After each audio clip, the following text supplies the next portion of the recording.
History of the World by J. M. Roberts. Book 1 Before History Beginnings Foundations. It is to early members of the genus Homo, sometimes distinguished as Homo habilis, nonetheless, that we owe our first relics of tools. Tool using is not confined to men, but the making of the tools has long been thought of as a human characteristic. It is a notable step in winning a livelihood from the environment. Tools found in Ethiopia are the oldest, which we have about 2.5 million years old, and they consist of stones crudely fashioned by striking flakes of pebbles to give them an edge. The pebbles seem often to have been carried purposefully and perhaps selectively to the site where they were prepared. Conscious creation of implements had begun. Simple pebble choppers of the same type from later times turn up all over the old world of prehistory. About 1 million years ago, for example, they were in use in the Jordan Valley.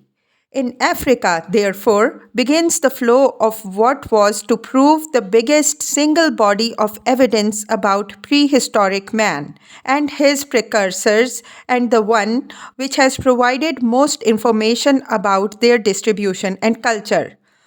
A site at the Olduvai Gorge in Tanzania has provided the traces of the first identified building, a windbreak of stones, which has been dated 1.9 million years ago, as well as evidence that its inhabitants were meat eaters, in the form of bones smashed to enable the marrow and brains to be got at and eaten raw. Olduvai prompts a temptation speculation.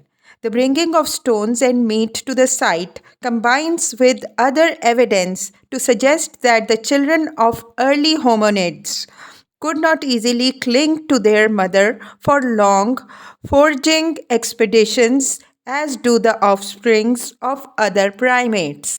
It may be that this is the first trace of the human institution of the home base.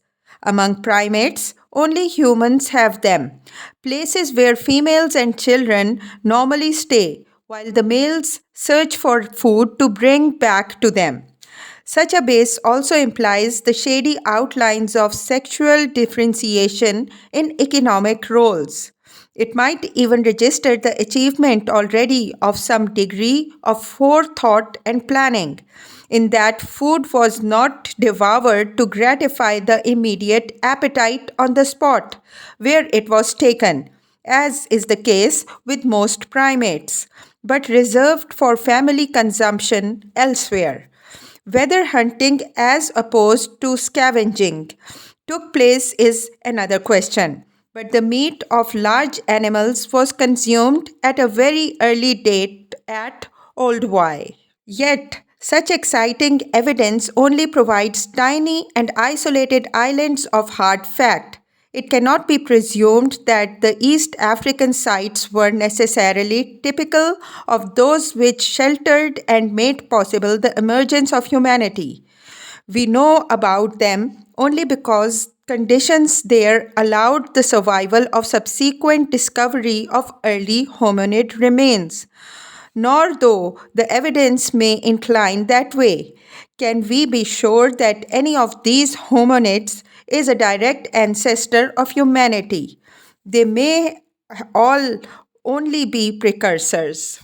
What can be said is that these creatures show remarkable evolutionary efficiency in the creative manner we associate with human beings and suggest the uselessness of categories such as ape men or ape apes, and that few scholars would now be prepared to say categorically that we are not directly descended from Homo habilis, the species first identified with tool using.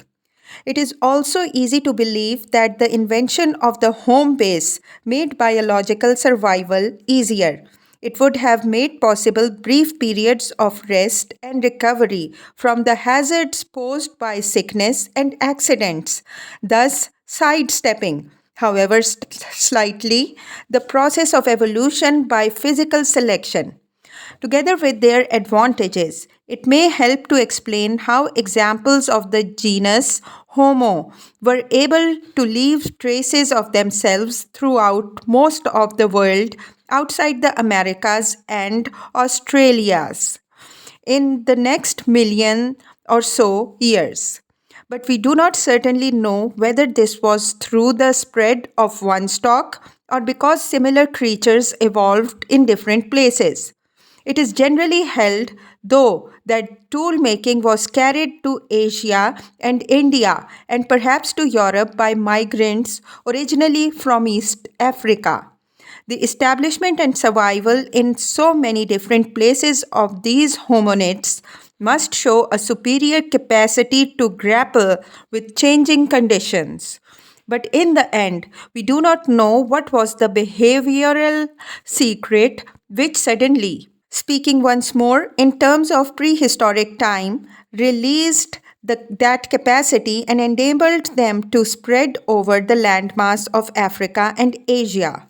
No other mammal settled so widely and successfully before our own branch of the human family, which was eventually to occupy the whole planet, a unique biological achievement. The next clear stage in human evolution is nothing less than a revolution in physique. After a divergence between hominids and more ape like creatures, which may have occurred more than 4 million years ago, it took rather less than 2 million years for one successful family of hominids to increase its brain size to about twice that of Australopithecus. One of the most important stages of this process, and some of the most crucial in the evolution of man, were already reached in a species called Homo erectus, which was widespread and successful a quarter of a million years ago. It had then been in existence for at least half a million years, and perhaps even longer. The oldest specimen so far identified may be about 1.5 million years old. The last evidence for the survival of the species, though the exact dating of the relevant fossils is still not contested, comes from Java, where members of it may have lived as recently as between 50 and 30,000 years ago. Homo erectus, that is to say, successfully exploited for his environment for much longer than has Homo sapiens, the branch of hominids to which we belong. Many signs once more point to an African origin and thence to the spread through Europe and Asia, where Homo erectus was first found. Apart from fossils, a special tool helps to plot the distribution of the new species by defining areas to which Homo erectus did not spread as well as those into which he did. This is the so called hand axe of stone, whose main use seems to have been for skinning and cutting up large animals. Its use as an axe seems unlikely, but the same name is established. There can be no doubt of the success of Homo erectus as a genetic product.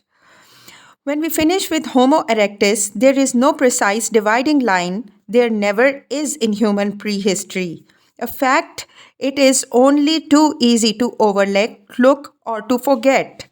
But we are already dealing with a creature who has added to the upright stance of his predecessors a brain of the same order of magnitude as that of modern man. Though we still know little of the way in which the brain is organized, there is allowing for body size, a rough correlation between size and intelligence.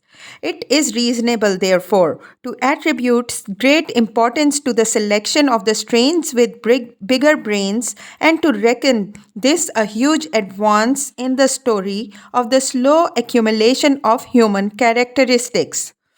Bigger brains meant bigger skulls and other changes too. An increase in antenatal size requires changes in the female pelvis to permit the birth of offsprings with larger heads, and another consequence was a longer period of growth after birth. Physiological evolution in the female was not sufficient to provide antenatal accommodation to any point approaching physical maturity. Human children need maternal care long after birth. Prolonged infancy and immaturity in their turn imply prolonged dependency. It is a long time before such infants gather their own food.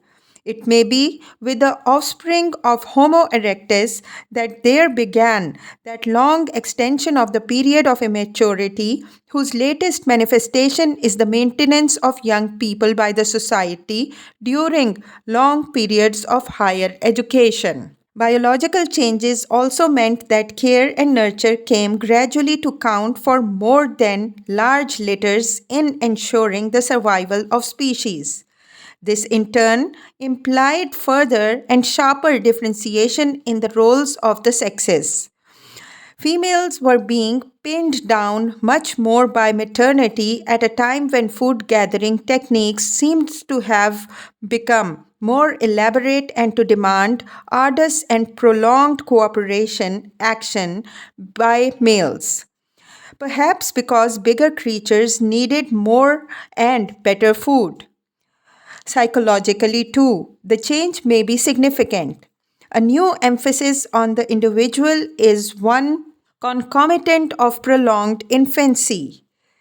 Perhaps it was intensified by a social situation in which the importance of learning and memory was becoming more and more important and skills more complex. About this point, the mechanics of what is going to forward begin to slip from the grasp, if indeed they were ever in it. We are somewhere near the area in which the genetic programming of the hominids is infringed by learning. This is the beginning of the great change from the natural physical endowment to tradition and culture, and eventually to conscious control as evolutionary selectors, though we may never be able to say where precisely this change occurs. Another important physiological change is the loss of estrus by a female hominid. We do not know when this happened, but after it had been completed, her sexual rhythm was importantly differentiated from that of other animals. Man is the only animal in which the mechanism of estrus, the restriction of the female's sexual attractiveness and receptivity to the limited periods in which she is on heat, has entirely disappeared. It is easy to see the evolutionary connection between this and the prolongation of infancy. If female hominids had undergone the violent disruption of their ordinary routine, which the estrus imposes, their offspring would have been periodically exposed to a neglect which would have made their survival impossible. The selection of a genetic strain which dispensed with estrus, therefore, was essential to the survival of the species, with such a strain must have been available, though the process in which it emerged may have taken 1 million or 1.5 million years, because it cannot have been effected consciously. Such a change has radical implications. The increasing attractiveness and receptivity of females to males make individual choice much more significant in mating. The selection of a partner is less shaped by the rhythm of nature. We are at the start of a very long and obscure road which leads to the idea of sexual love. Together with prolonged infant dependency, the new possibilities of individual selection point ahead also to the stable and enduring family unit of father, mother, and offspring, an institution unique to mankind. Some have even speculated that incest taboos, which are in practice well nigh universal, however, much the precise identification of the prohibited relationships may vary, originate in the recognition of the dangers presented by socially immature but sexually adult young males for long periods in close association with females who are always potentially sexually receptive. In such matters, it is best to be cautious. The evidence can take us only a very little way. Moreover, it is drawn from a very long span of time. Examples of Homo erectus have been identified as active from at least 1.5 million years ago, and evidence of their survival for another million or so has continued to turn up. This huge period would have given time for considerable physical, psychological, and technological evolution. The earliest forms of Homo erectus may not have been much like the last, some of whom have been classified by some scientists as archaic forms of the next evolutionary stage of the hominid line. Yet, all reflections support the general hypothesis that the changes in hominids observable while Homo erectus occupies the center of our stage were especially important in defining the arcs within which humanity was to evolve. He had unprecedented capacity to manipulate his environment, feeble though his handhold on it may seem to us. Besides, the hand axes which make possible the observation of his cultural traditions, late forms of Homo erectus left behind the earliest surviving traces of constructed dwellings. Huts, sometimes 50 feet long, built of branches with stone slab or skin floors. The earliest worked woods, the first wooden spear, and the earliest container, a wooden bowl. Creation on such a scale hints strongly at the new level of mentality, at a conception of an object formed before manufacture is begun, and perhaps an idea of process. Some have argued far more. In the repetition of simple forms, triangles, ellipses, and ovals, in huge numbers of examples of stone tools, there has been discerned intense care to produce regular shapes which does not seem proportionate to any small gain in efficiency which may have been achieved. Can there be discerned in this the first tiny budding of the aesthetic sense? The greatest prehistoric technical and cultural advances were made when someone learned how to manage fire. Until recently, the earliest available evidence of its use came from China and probably from between 3 and 500,000 years ago. But very recent discoveries in the Transvaal have provided evidence convincing to many scholars that hominids there were using fire well before that. It remains fairly certain that Homo erectus never learned how to make fire and that even his successors did not for a long time possess the skill. That he knew how to use it, on the other hand, is indisputable. The importance of this knowledge is attested by the folklore of many later peoples. In almost all of them, a heroic figure or magical beast first seizes fire. A violation of the supernatural order is implied. In the Greek legend, Prometheus steals the fire of the gods. This is suggestive, not solid, but perhaps the first fire was taken from outbreaks of natural gas or volcanic activity. Culturally, economically, socially, and technologically, Fire was a revolutionary instrument, though we must again remember that a prehistoric revolution took millennia.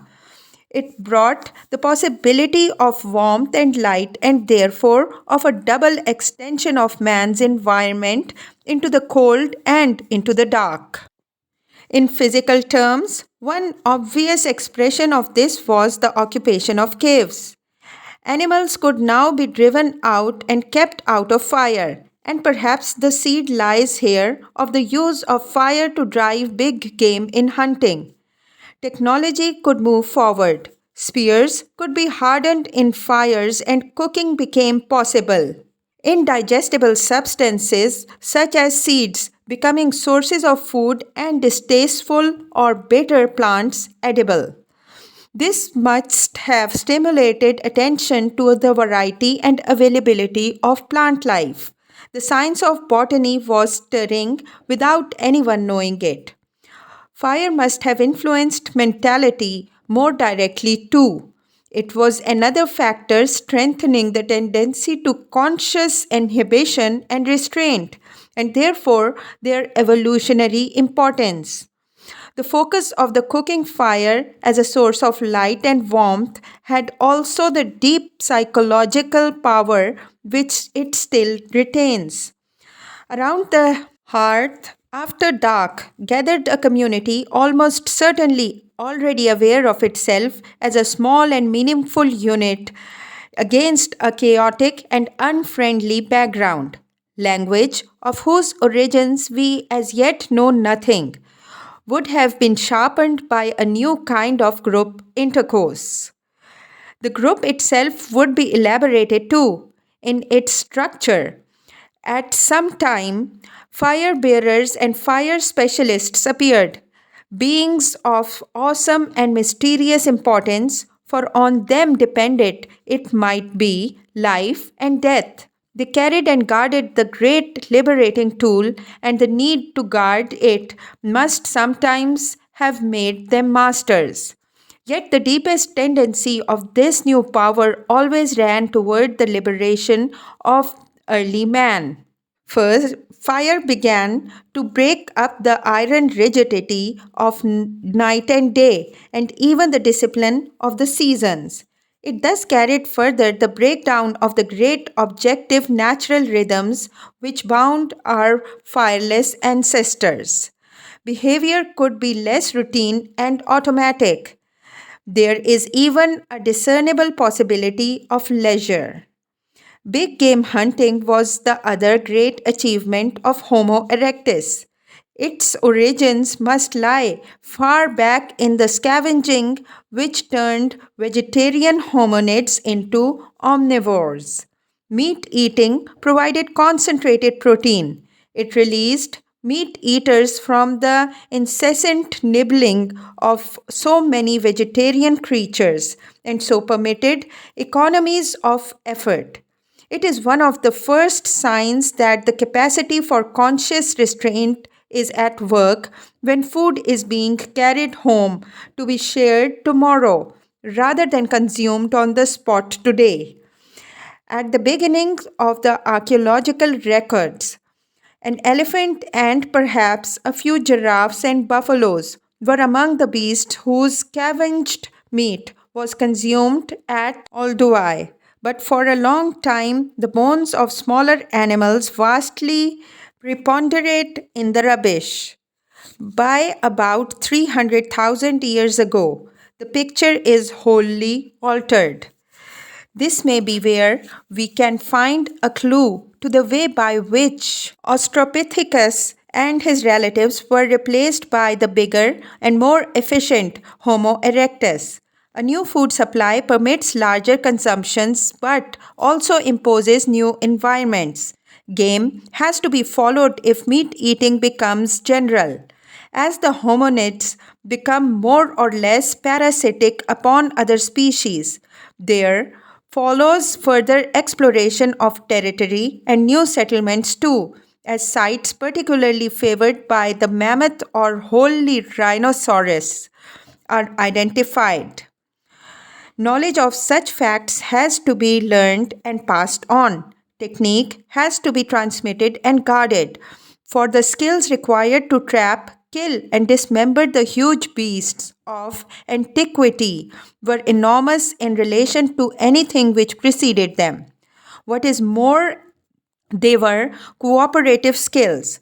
Only large numbers could carry out so complex an operation as the driving, perhaps by fire, of game to killing ground favorable because of bogs in which a weighty creature would flounder or because of a precipice, well placed vantage points or secure platforms for the hunters. Few weapons were available to supplement natural traps, and once dead, the victims presented further problems. With only wood, stone, and flint, they had to be cut up and removed to the home base.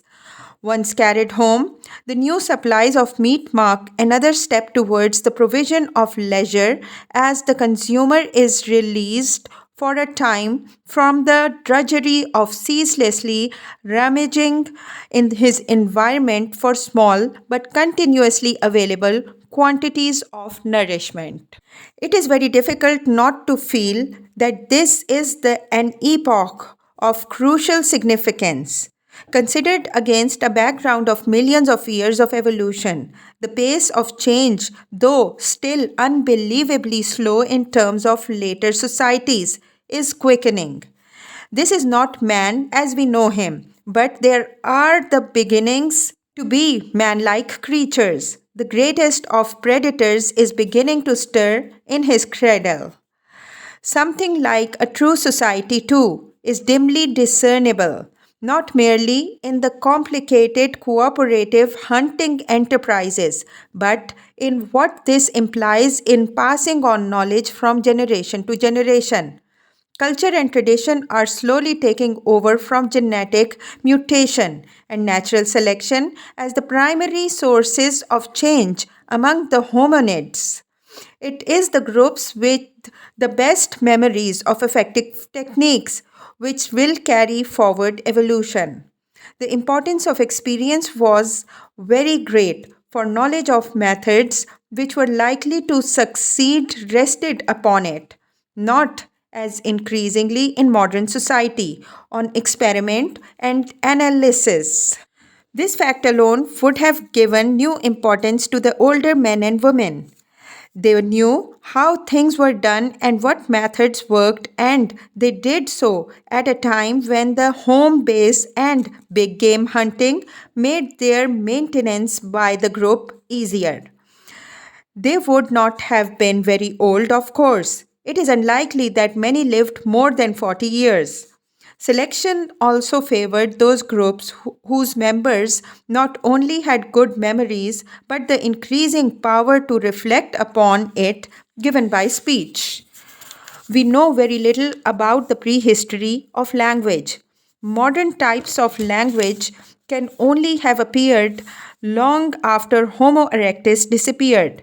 Yet, some sort of communication must have been used in big game hunting, and all primates make meaningful signals.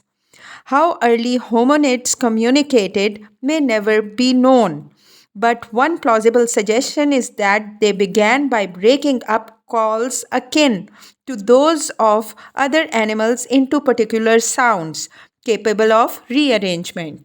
This would give the possibility of different messages and maybe the remote taproot of grammar. What is certain is that a great acceleration of evolution would follow the appearance of groups able to pool experience, to practice and refine skills, to elaborate ideas through language. Once more, we cannot separate one process from others. Better vision and increased physical capacity to deal with the world as a set of discrete objects and the manipulation of artifacts by using tools were all going on simultaneously over hundreds of thousands of years in which language was evolving. Together, they contributed to a growing extension of mental capacity until one day conceptualization became possible and abstract thought appeared. It remains true, though, that if nothing very general can be confidently said about the behavior of hominids before man, still less can be anything very precise. We move in a fog, dimly apprehending for a moment creatures now more, now less, man-like and familiar. Their minds, we can be sure, are almost inconceivably unlike our own as instruments for the registration of the outside world. Yet, when we look at the range of the attributes of Homo erectus, it is his human, not pre human characteristics which are most striking. Physically, he has a brain of an order of magnitude comparable to our own. He makes tools and does so even more than one technical tradition. Builds shelters, takes over natural refuges by exploiting fire and sallies out of them to hunt and gather his food. He does this in groups with a discipline which can sustain complicated operations. He therefore has some ability to exchange ideas by speech. The basic biological units of his hunting groups probably prefigure the nuclear family of man, being founded on the institutions of the home base and a sexual differentiation of activity. There may even be some complexity of social organization in so far as fire bearers and gatherers, or old creatures whose memories made them the data banks of their societies, could be supported by the labor of others. There has to be some social organization to permit the sharing of cooperatively obtained food too. There is nothing to be usefully added to an account such as this by pretending to say where exactly can be found a prehistorical point or dividing line at which such things had come to be. But subsequent human history is unimaginable without them. When a subspecies of Homo erectus, perhaps possessing slightly larger and more complex brains than others, evolved into Homo sapiens, it did so with an enormous achievement and heritage already secure in its grasp. Whether we choose to call it human or not hardly matters.